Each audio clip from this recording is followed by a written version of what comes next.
আমরা উস্তাদের হক সম্পর্কে আলোচনা শুনতেছিলাম। তো 13 নম্বর, উস্তাদ যখন দিনদার খেয়ানতকারী নন তখন তিনি কিছুতেই তোমার খায়ের খাই কল্যাণ কামনা করতে ত্রুটি করবেন না। অতএব যদি কখনো তিনি কোনো অতি জরুরি কাজে লিপ্ত থাকেন, তবিয়ত ভালো না থাকে, অথবা শোকে চিন্তায় বা ক্ষুধা তৃষ্ণায় কাতর থাকেন, বা তার নিদ্রা তন্দ্রা আসতে থাকে, কিংবা অন্য কোনো কারণবশত মনোযোগের সঙ্গে না পড়াতে পারেন, তবে ওই সময় সবক পড়ার জন্য তাকে বিরক্ত করবে না, বরং হুজুরের কষ্ট হচ্ছে, এখন থাক, অন্য সময় পড়ে নেবে, এই বলে তার মন তুষ্ট করবে। 14 নম্বর, উস্তাদ থেকে পৃথক হয়ে দূর দেশে গেলেও তার হকের খেয়াল রাখবে। মাঝে মধ্যে হাদিয়া তোহফা পাঠিয়ে, চিঠিপত্র লিখে বা ফোনে কল দিয়ে তাকে খুশি রাখবে এবং দোয়া নেবে।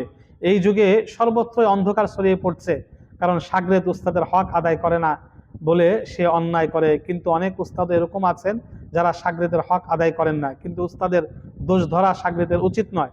তাই প্রথমে দেখে শুনে উস্তাদ ধরবে, এবং ইলম যেখানে হাসিল হয় সেখানে কিছু কষ্টভোগ হলেও তা নীরবে সহ্য করতে হবে।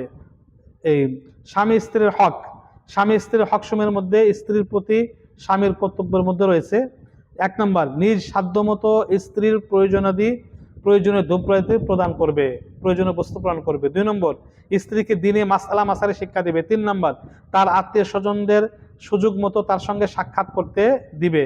4 নম্বর, স্ত্রীর ভুলের জন্য অধিকাংশ সময় ধৈর্য ধারণ করা, চুপ থাকা, বিশেষ প্রয়োজন বশত শাস্তি প্রদানের ক্ষেত্রে মধ্যম পন্থা অবলম্বন করা। স্বামীর প্রতি স্ত্রীর কর্তব্য হকসমূহ রয়েছে।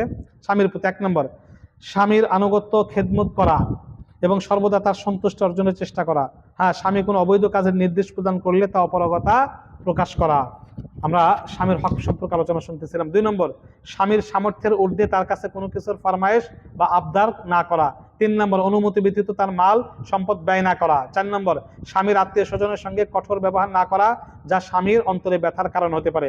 স্বামীর মাতা পিতাকে বিশেষভাবে সম্মান শ্রদ্ধা করা। পরবর্তী